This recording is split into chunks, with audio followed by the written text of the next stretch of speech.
اعلان کر رہا ہے آ جاؤ آ جاؤ یا ایتھا النفس المطمئنہ ارجعی ارجعی الی ربک راضیۃ مرضیہ فادخلی فی عبادی وادخلی جنتی، آؤ آؤ آؤ آؤ، جیسے ماں بچے کو پکارتی ہے آ جا آ جا آ جا میرا جگر،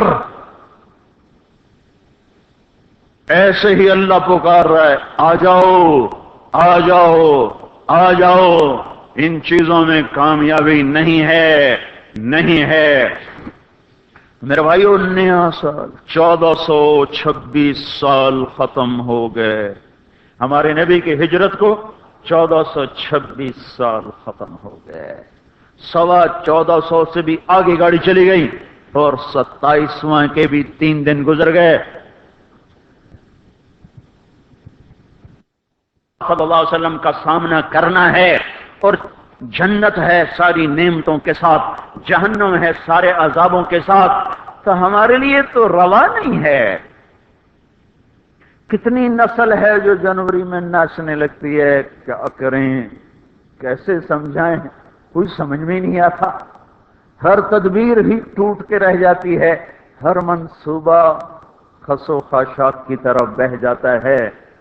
میرے بھائیو، ہمارا نیا سال اب شروع ہوا ہے، جو ایک شخص عظیم الشان شخص کی شہادت کا پتہ بتاتے ہوئے آتا ہے کہ اس پہلی محرم کو اس شخص نے آنکھیں بند کی تھیں جس کو اللہ کے نبی نے اللہ سے مانگا تھا، یا اللہ مجھے عمر دے دے۔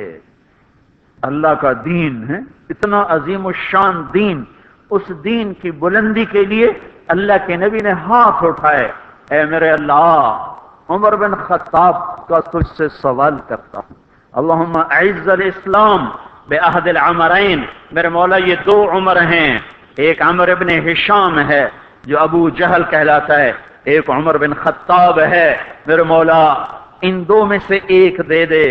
مجھ سے پوچھے کہ ان میں سے تجھے کون سا پسند ہے تو میں کہتا ہوں وبعمر بن الخطاب خاصۃ، میرا انتخاب عمر بن خطاب کا ہے، یا اللہ یہ مجھے دے دے۔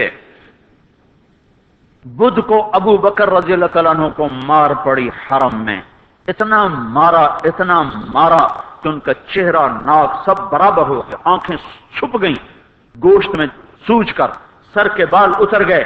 بنو تیم نے آ کے اٹھا کر لے کر انہیں اعلان کیا اگر ابو بکر مر گیا تو اس کے بدلے میں ہم اتبا کو قتل کریں گے، اور اتنے ٹائٹ اور سنگین صورتحال سارے مکے میں ہو گئی۔ صبح تک ہوش نہیں آیا، آخری پہر میں ہوش آیا تو ہوش میں آتے ہی فرمایا ماذا فعل رسول اللہ، اللہ کے رسول کا کیا حال ہے۔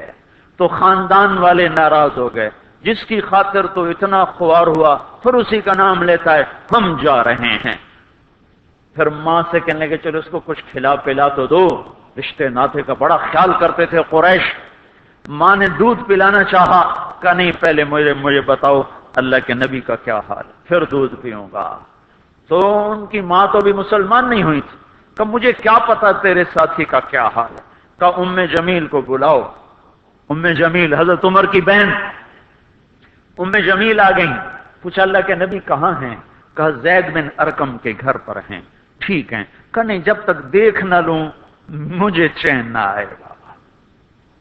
تو حال یہ تھا، ایک کندھا ماں کے کندھے پر ہاتھ رکھا، ادھر ام جمیل کے کندھے پر ہاتھ رکھا، پاؤں سے گھسٹتے ہوئے آپ زید ابن ارقم کے گھر پر، گھر قریب تھا، دونوں ہی مسفلہ میں رہتے تھے، جس کو آج مسفلہ کہتے ہیں۔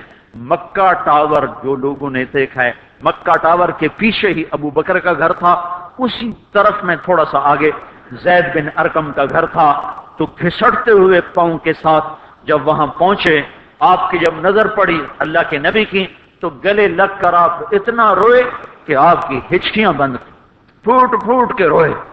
موقع غنیمت جانا کہ یا رسول اللہ یہ میری ماں ابھی تک ایمان لئی، اس کے ایمان کی دعا فرما دیں۔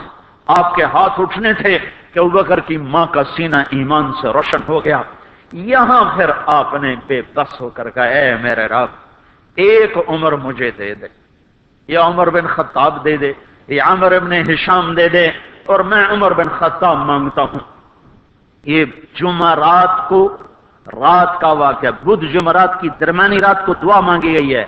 ادھر صبح مشورہ ہو رہا ہے کہ محمد کا صلی اللہ علیہ وسلم کا کام بہت تیز ہو گیا ہے، اس کا کیا کیا جائے؟ مختلف رائے، عمر کی رائے آ رہی اسے قتل کر دیا جائے، عمر کی رائے آ رہی ہے قتل کر دیا جائے۔ اوپر کیا فیصلے ہو چکے ہیں، نیچے کیا نظام چل رہے ہیں، پھر کون قتل کرے؟ کہ میں خود قتل کروں گا، میں خود قتل کروں گا۔ سارے قریش کہنے کہ بے شک تو ہی اس قابل ہے کہ تو اس کو قتل کر سکے، اور کسی میں یہ ہمت نہیں ہے۔ بنو ہاشم سے، بنو مطلب سے کون ٹکر لے گا؟ ننگی تلوار لے کر جا رہے ہیں، یہ نہیں پتا خود قتل ہونے کے سامان پیدا ہو چکے ہیں۔ راستے میں نعیم بن مسعود ملتے ہیں، ارے عمر یہ سونتی ہوئی تلوار اور یہ غصے کے آثار کیا قصہ ہے؟ کہا آج محمد کا کام نمٹا دوں گا۔ کہنے کہ پہلے گھر کی خبر تو لے۔ کیوں؟ کہ تیری بہن مسلمان ہو چکی ہے، تیرے بہنوں ہی مسلمان ہو چکے ہیں۔ سارا غصہ ادھر منتقل ہو گیا، سیدھے پہنچے دروازے پہ دستک، وہاں خباب رضی اللہ تعالیٰ عنہ وہ ان کو قرآن پڑھا رہے تھے، دستک دی، جمیل ہوئے تو عمر آ گئے۔ خباب بھاگ کے اندر چھپے اور اندر تشریف لائے، آتے ایک تھپڑ مارا بہن کے منہ پر کہ تو بے دین ہو گئے، اور بہنوئی کو گرا کے مارنا شروع کیا، خون و خون کر دیا۔ سعید بن زید، یہ بھی عشرہ مبشرہ میں سے ہیں، سعید بن زید۔ حضرت عمر رضی اللہ تعالیٰ عنہ کو یہ فضیلت حاصل ہے کہ عشرہ مبشرہ میں یہ ایک خاندان کے دو آدمی ہیں، عمر بن خطاب، سعید بن زید۔ سعید بن زید بہنوئی ہیں، یہ دونوں سالہ بہنوئی، دونوں عشرہ مبشرہ میں سے ہیں۔ جب مار مار تھک گئے تو جمیل نے کہا عمر جو کرنا ہے کر لے، حق نہیں چھوڑیں گے۔ غصہ اتر چکا تھا، قرآن باہر پڑا رہ گیا تھا کہ یہ کیا ہے دکھاؤ، کہ نہیں تو ناپاک ہے، نہیں دکھاؤں، ہاتھ نہیں لگا سکتا۔ تو ندامت تھی بہن کے خون دیکھ کر، کہ تو میں کیا کروں؟ کہ پہلے نہاؤ پھر پکڑ سکتے ہو۔ نہائے، پکڑا، نصیب کے فیصلے بدل چکے تھے۔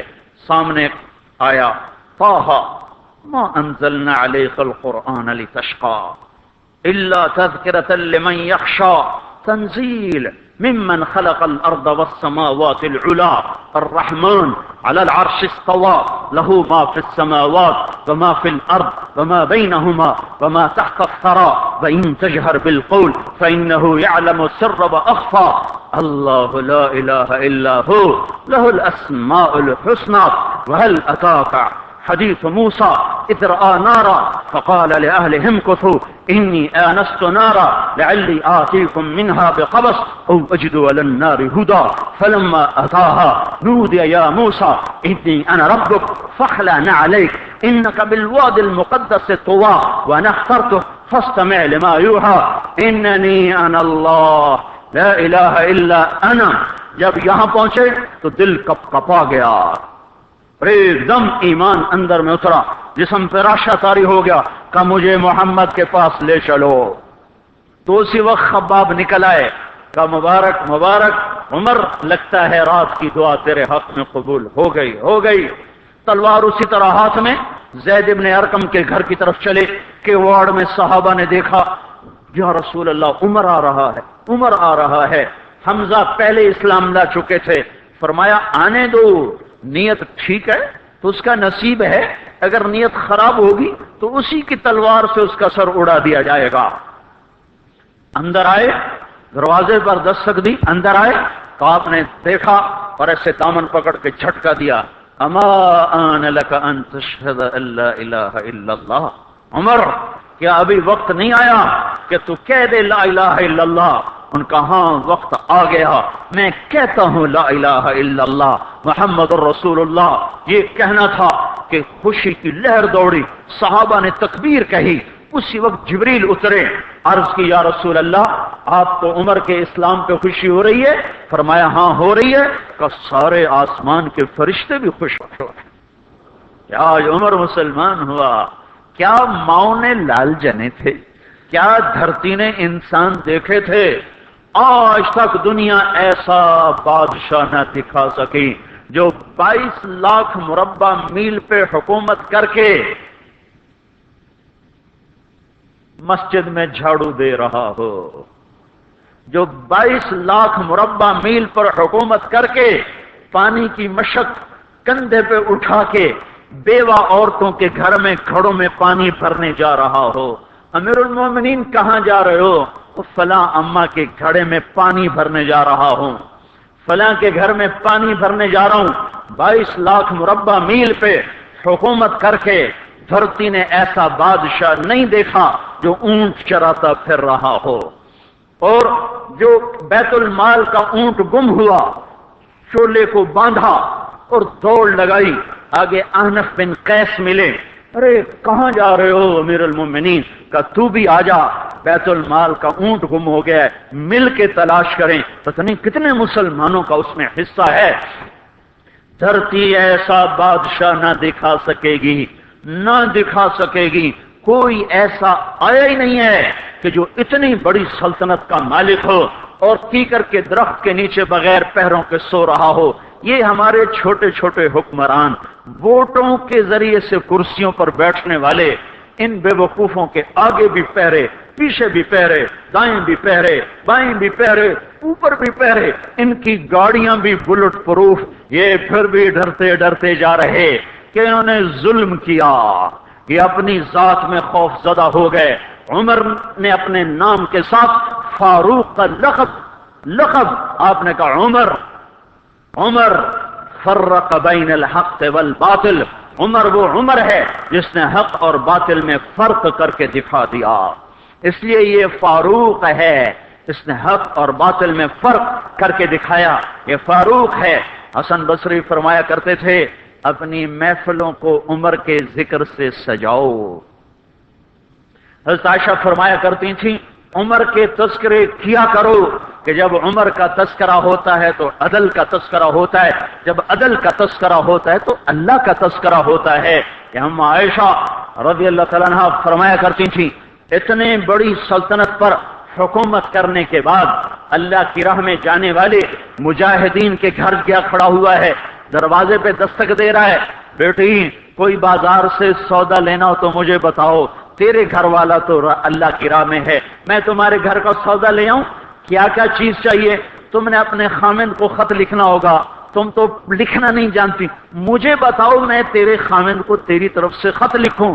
اماں تیرا بیٹا اللہ کی راہ میں گیا ہوا ہے، مجھے بتا میں تیرے بیٹے کے نام تیری طرف سے خط لکھوں۔ اتنی بڑی جس کے سامنے کیسر اور کسرا زیر و زبر ہو گئے، کج کلا وہ زمین میں جا کے تہ خاک میں وہ سارے ہیرے لال جواہر، وہ زمین میں لوٹ پوٹ کرنے والا، کسرا کے تخت کو توڑنے والا اور روم کی طاقت کو توڑنے والا، آل ساسان کی طاقت کو توڑنے والا اور نوشیروان کے خزانے مدینے میں لانے والا اور خسرو پرویز کے خزانے مدینے میں لانے والا اور رومت الکبرى کے خزانے مدینے میں لانے والا خود اپنے کرتے میں 14 پیوند لے کے چل رہا ہے۔ 14 پیوند کے ساتھ کرتا ہے، مہینے میں ایک دن گوشت کھاتے تھے، جس کو اللہ نے وہ عزت دی۔ آپ نے کہا میرے 2 وزیر آسمان میں، 2 وزیر زمین میں، آسمان پہ جبریل اور میکائیل میرے وزیر ہیں، زمین پر ابو بکر اور عمر میرے وزیر ہیں۔ آپ فرمایا کرتے تھے ابو بکر اور عمر اگر کسی بات پہ جمع ہو جائیں تو میں ان کے مشورے کے خلاف کبھی نہ کروں گا۔ ابو بکر تیری مثال ابراہیم کی ہے، عمر تیری مثال نوح علیہ السلام کی ہے، ابو بکر تیری مثال عیسیٰ علیہ السلام کی ہے، عمر تیری مثال موسیٰ علیہ السلام کی ہے۔ آپ مسجد میں آئے، آپ کے دائیں طرف ابو بکر تھے، بائیں طرف عمر تھے، آپ اندر آئے اور کہا دیکھو اسی طرح قیامت کے دن ہم اٹھیں گے کہ میرے دائیں طرف ابو بکر ہوگا، میرے بائیں طرف عمر ہوگا اور ہم ہاتھوں میں ہاتھ دیے ہوئے اٹھائے جائیں گے۔ اور ایک حدیث میں آتا ہے اور میرے قدموں سے بلال کو اٹھایا جائے گا جو نکلتے ہی اذان دے گا۔ جس کے اسلام لانے نے اسلام کو اونچا کیا، جس کے اسلام لانے نے باطل کو پست کیا، جن راہوں سے عمر گزر جائے شیطان وہ راہیں چھوڑ دیتا تھا۔ عرفات کا میدان تھا، 1.25 لاکھ مقدس ہستیاں سامنے ہیں۔ میرے نبی نے فرمایا اس وقت میرا اللہ میرے سب صحابہ پہ فخر کر رہا ہے اور عمر بن خطاب پہ خاص طور پہ فخر کر رہا ہے، خاص طور پہ فخر ہو رہا ہے، عمر بن خطاب پہ خاص طور پہ فخر ہو رہا ہے۔ میرے بعد کوئی نبی ہوتا عمر ہوتا۔ عمر، میں نے رات جنت میں محل دیکھا، ایک اینٹ موتی کی، ایک یاقوت کی، ایک زمرد کی۔ میں نے پوچھا یہ کس کا ہے؟ کہا گیا ایک قریشی کا ہے۔ میں کہا میں قریشی ہوں، اتنا خوبصورت محل میرا ہی ہوگا۔ جب جانے لگا تو فرشتے نے کہا یہ آپ کے غلام عمر بن خطاب کا ہے۔ وہ کیا مبارک لوگ ہیں کہ جنہیں نبی کے گھر میں قبر نصیب ہو، ایک طرف ایک ساتھی، ایک طرف دوسرا ساتھی، جن کو نبی کے دو پہلوؤں میں جگہ ملی ہو۔ وہ کیسی عظیم ہستیاں اتنی بڑی سلطنت کا مالک اور اتنے بڑے عدل کی نشانی بن کر مدینے میں مسجد میں بیٹھے رو رہے ہیں۔ امیر المومنین کیوں رو رہے ہو؟ کہا دجلہ کے کنارے کتا بھی پیاسا مر گیا تو پوچھ تو عمر کی ہوگی، فرات کے کنارے کتا بھی پیاسا مر گیا تو پوچھ تو عمر کی ہوگی۔ راتوں کو پہرے دیے جا رہے ہیں، راتوں کو خبرگیری کی جا رہی ہے۔ مدینے کے باہر ایک خیمہ ملتا ہے، چند بچے ملتے ہیں جو رو رہے ہیں۔ ایک عورت ہانڈی چڑھا کے ڈوئی پھیر رہی ہے۔ پوچھتے ہیں بہن یہ بچے کیوں رو رہے ہیں؟ کہ یہ بھوک سے رو۔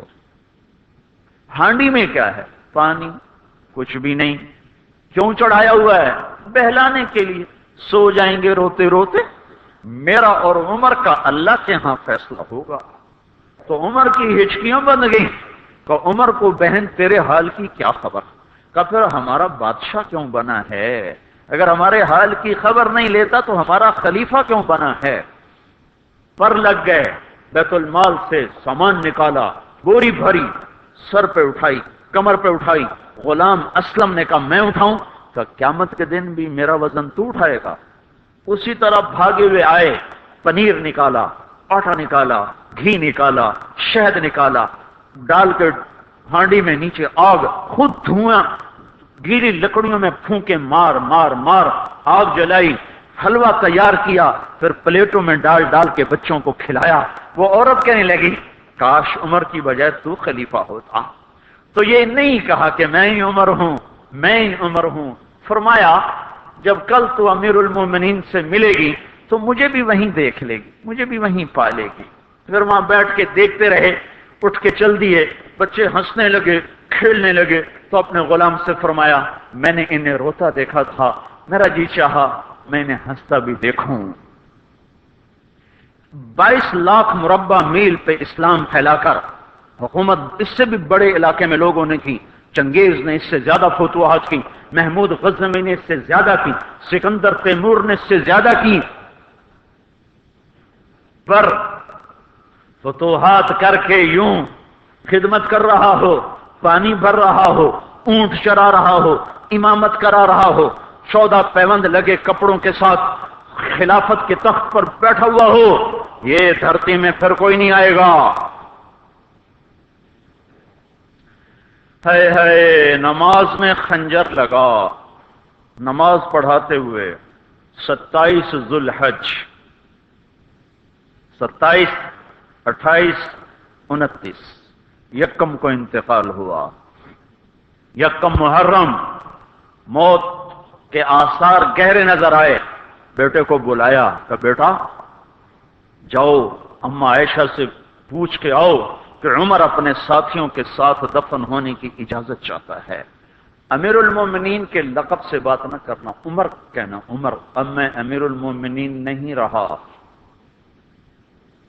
جب وہ پوچھنے گئے تو حضرت عائشہ رو رہی تھیں۔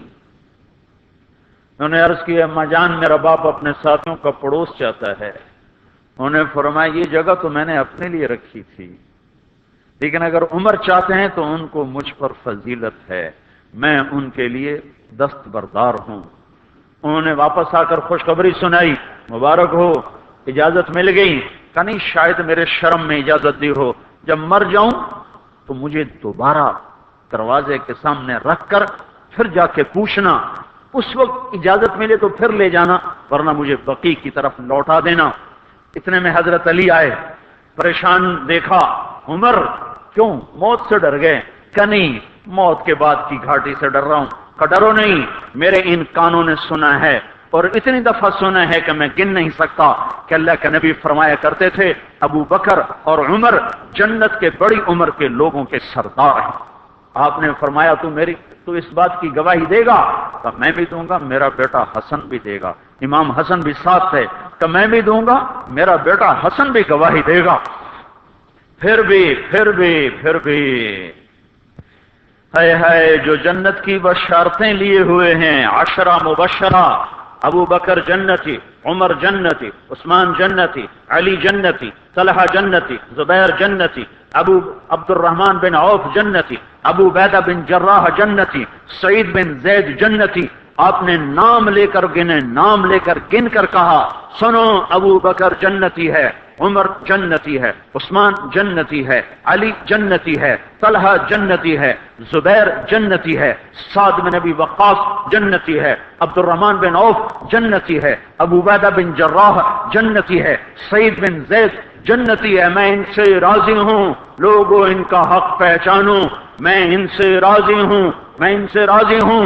پھر آپ نے فرمایا اگر تم نے ان کے بارے میں کسی ایک کے بارے میں بھی دل میں بغض لے کر مر گئے، اور تم نے اتنی بندگی کی تھی کہ سوکھ کے کانٹا ہو گئے تھے، روزے اتنے رکھے تھے کہ پیٹ کمر کو لگ گیا تھا، سجدے اتنے کیے تھے کہ تمہارے ماتھے اور گھٹنوں پر پتھروں جیسے نشان پڑ گئے تھے، اتنا کچھ کر کے ان 10 میں سے کسی ایک کا بغض لے کر اگر تم مر گئے تو اللہ تمہیں منہ کے بل جہنم میں گرا دے گا۔ لوگوں میں ان سے راضی ہوں، ان کا حق پہچانو، جن کو اللہ بھی رضا کے پروانے دے رہا ہو، جن کو اللہ کا رسول رضا کے پروانے دے رہا ہو، جن کو وزارت کا شرف مل چکا ہو، نبی کے پہلو میں قبر جن کی بننے کا اعلان ہو چکا ہو، وہ موت پر کیا کہہ رہا ہے؟ موت پہ کیا کہہ رہا ہے؟ اپنے بیٹے سے کہا میرا سر زمین پہ ڈال دے۔ ان کی گود میں سر تھا عبداللہ بن عمر، تو انہوں نے گود سے ہٹا کر پنڈلی پہ رکھ لیا، یہاں رکھ لیا۔ کہ لگے کیا کہہ رہا ہوں، کیا کہہ رہا ہوں، سنتے نہیں ہو، زمین پہ ڈال دو۔ تو انہوں نے زمین پہ ڈالا تو اپنے چہرے کو مٹی میں رکھ دیا اور ایسے ملنے لگے اور کہنے لگے اے میرے رب، اگر تو نے عمر کو معاف نہ کیا تو عمر ہلاک ہو جائے۔ ویل لک یا عمر ولامک ان لم یغفر لک ربک، عمر تیری ہلاکت ہے اگر تیرے رب نے تجھے معاف نہ کیا۔ یہ کہتے کہتے کہتے جان دے دی۔ 22 لاکھ مربع میل میں اسلام کو زندہ کرنے والا، این حالت نماز میں زخم کھا کے گرنے والا، مطلوب مصطفیٰ، وزیر مصطفیٰ، جنت کی خوشخبریاں لے کر پھر موت پر یوں کہہ رہا ہو اے اللہ تو نے معاف نہ کیا تو میرا کیا بنے گا؟ کیا بے طلبی ہے۔ ان کے بیٹے خلافت کے اہل، ان کے بہنوئی سعید بن زید 10 مبشرہ میں سے دونوں کے نام کاٹ دیے کہ یہ 6 ہیں جن سے اللہ کا رسول راضی تھا، جس کو چاہو خلیفہ بنا دو، جس کو چاہو حکومت دے دو، نہ میرے بیٹے کو ملے گی نہ سعید بن زید کو ملے گی۔ کسی نے کہا شوشہ چھوڑا، آپ کا بیٹا بھی تو بہت قابل ہے، اسی کو بنا دیں۔ تو اسے تو طلاق دینا نہیں آتا، حکومت کہاں سے چلائے گا؟ یہ ایک واقعہ کی طرف اشارہ کیا ہے، اس کے پیچھے کوئی واقعہ ہے جس کو انہوں نے یاد کر کے فرمایا وہ تو طلاق دینا نہیں جانتا، وہ حکومت کیا چلائے گا؟ حالانکہ بڑے صحابہ میں عبداللہ بن عمر کا مقام ہے۔ ہے جنازہ صہیب رومی نے پڑھایا، دروازے کے سامنے لا کے رکھ دیا گیا، سب لوگ جنازے کے ساتھ کھڑے ہو گئے، عبداللہ بن عمر اکیلے آگے گئے، دروازے پر دستک دی، کہا اما جان میرا باپ عمر بن خطاب دروازے پہ حاضر ہو چکا ہے، اندر آنے کی اجازت چاہتا ہے۔ تو عائشہ رضی اللہ تعالیٰ عنہ نے اپنی چادر کو اٹھایا اور روتے ہوئے باہر نکل گئیں۔ پھر لوگ اندر داخل ہوئے، قبر کھودی گئی۔ قبر کھودتے ہوئے عبداللہ بن عباس بھی قبر کے کھودنے میں شریک تھے۔ تو کہتے میرے کندھے پہ کسی نے ہاتھ رکھا، میں نے پیچھے مڑ کے دیکھا تو علی رضی اللہ تعالیٰ عنہ کھڑے رو رہے تھے اور فرما رہے تھے مجھے پتا تھا تو یہیں آئے گا، یہاں تیرے سوا کوئی نہیں آ سکتا۔ کہ میں نے ایک دفعہ نہیں، کتنی دفعہ میں نے اللہ کے نبی سے یہ بات کا تکرار سنا، میں ابو بکر اور عمر، اس کا اتنا تکرار سنا ہے میں نے کہ مجھے یقین تھا یہیں آئے گا، تو اور کہیں نہیں جا سکتا۔ میرے بھائیو غفلت سے باہر آ جائیں، غفلت سے باہر آ جائیں۔ یہ دھوکے کا گھر، یہ مچھر کا پر، یہ مکڑی کا جالا، یہ دنیا کہیں ہمیں ہلاک نہ کر دے۔ ان لوگوں کو سامنے رکھ کے زندگی گزارو جنہوں نے اللہ کو راضی کیا، اس کے رسول کو راضی کیا، کلمہ حق کو بلند کیا، خیر کے ذریعہ بنے، شر کے مٹانے والے بنے، اور دنیا میں مرنے کے بعد بھی ان کے تذکرے ہدایت کا سامان بنے، ان کے تذکرے روشنی کا مینار بنے۔ ان کے پیچھے چلو، مغرب کے اندھیروں کی طرف مت دوڑو، وہاں تو سورج بھی ڈوب جاتا ہے، مغرب میں تو سورج بھی ڈوب جاتا ہے، اور تمہیں پکار کے کہتا ہے مغرب کی طرف نہ آنا، ادھر اندھیرا ہے، میں یہاں گم ہو گیا، تم کون سا سراغ ڈھونڈنے آئے ہو؟ دوڑو اللہ اس کے رسول کی پاک زندگی کی طرف، اس کے پاک صحابہ کی زندگی کی طرف، جن کو اللہ نے مرنے سے پہلے جنت ہاتھ میں دے دی، جنت کی بشارت دے دی۔ آپ نے کہا ما علی عثمان الا یعمل بعدا، تبوک کی لڑائی میں عثمان 10,000 لشکر کا سامان تیار کر کے لائے۔ تو آپ نے کہا عثمان آج کے بعد تو کچھ بھی نہ کرے تو جنت تجھ پہ واجب ہو گئی۔ یہ ان لوگوں کے پیچھے چلو۔ ابو بکر جب تو جنت کے دروازے پر آئے گا تو 8 دروازے تیرا استقبال کریں گے، ہر دروازے کی تمنا ہوگی ابو بکر میرے اندر سے گزر جائے۔ علی تجھے مبارک ہو، جنت میں تیرا گھر میرے گھر کے سامنے ہوگا۔ ان لوگوں کے پیچھے چلو۔ اگر منزل تک پہنچنا ہے تو بھائیو نیا سال آیا ہے، آؤ بھائی توبہ کر لیں، اللہ کو منا لیں، اور جاؤ نکلو تبلیغ میں پھرو اللہ کے واسطے۔ بیٹھنے کے دن لگ چکے، گزر گئے۔ جان مال ایمان کی سلامتی اگر ہم چاہتے ہیں تو پھرو تبلیغ میں، پھرو اللہ کی راہوں میں، پھرو۔ یہ پھرنا یہ سبب بنے گا ہدایت کے آنے کا، اور وہ سبب بنے گا اللہ کی رحمت کے آنے کا، اور وہ سبب بنے گا دنیا اور آخرت کی نجات کا۔ اس کی نیت کرو، اس کے ارادے کرو، پچھلے سال کی ساری کوتاہیوں پر توبہ کرو، اللہ سے معافی مانگو۔